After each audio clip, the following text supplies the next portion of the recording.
તો રાજ્યમાં વધુ એક વખત માવઠાની આગાહી છે। 25 થી 27 ડિસેમ્બરે કેટલાક જિલ્લામાં માવઠું થાય તેવી શક્યતાઓ છે।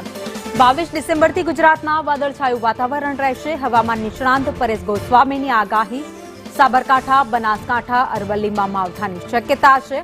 મહીસાગર, દાહોદ અને પંચમહાલમાં સામાન્ય માવઠું રહેશે।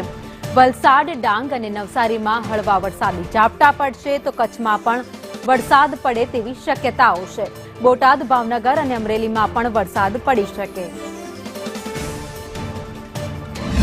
ખાસ કરીને 25, 26 અને 27 ડિસેમ્બર દરમિયાન રાજ્યના અનેક વિસ્તારોની અંદર ઝાપટા પડવાની શક્યતાઓ વધારે છે।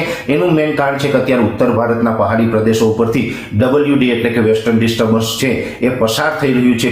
ખૂબ મજબૂત વેસ્ટર્ન ડિસ્ટર્બન્સ છે અને દક્ષિણ ભારત ઉપર અત્યારે જે ઈશાનના ચોમાસાનો પ્રભાવ છે ને ઈશાનના ચોમાસાને કારણે ત્યાં પણ મજબૂત એક વરસાદી સિસ્ટમ પસાર થઈ રહી છે। એ બંને પરિબળોને કારણે મધ્ય ઉત્તર રાજસ્થાન ઉપર એક સાયક્લોનિક સર્ક્યુલેશન બની રહ્યું છે અને એ સાયક્લોનિક સર્ક્યુલેશનને કારણે ગુજરાતના અનેક જિલ્લાઓની અંદર માવઠાના વરસાદની શક્યતાઓ છે।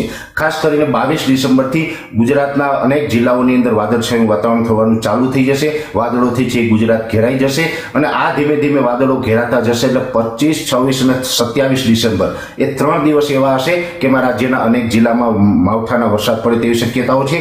જેમાં સૌથી વધારે તીવ્રતાની આશંકા છે એ છે રાજસ્થાન બોર્ડર લાગુ વિસ્તારો, જેમાં સાબરકાંઠા, બનાસકાંઠા અને અરવલ્લી જેવા વિસ્તારો છે તેમાં માવઠાની તીવ્રતા વધારે રહેશે। આમ જોવા જઈએ તો જે ઉત્તર ગુજરાતના તમામ ભાગો છે, જેમાં મહેસાણા હોય, પાટણ હોય, સાબરકાંઠા હોય કે બનાસકાંઠા હોય, ચારે ચાર જિલ્લાની અંદર માવઠાના વરસાદો થાય તેવી શક્યતાઓ છે। અરવલ્લી, મહીસાગર, દાહોદ અને ગોધરા આ જિલ્લા છે એમાં પણ હળવાથી સામાન્ય અને અમુક જગ્યાએ ભારે ઝાપટાઓ પડે તેવી શક્યતાઓ માની રહ્યા છે।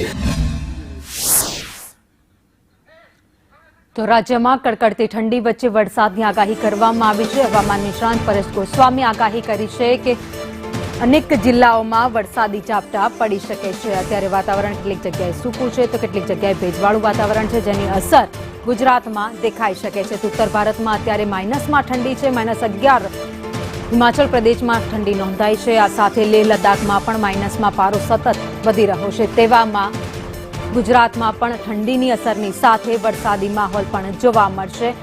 વરસાદની આગાહી કરતા જ ખેડૂતોમાં ચિંતા વધી ગઈ છે।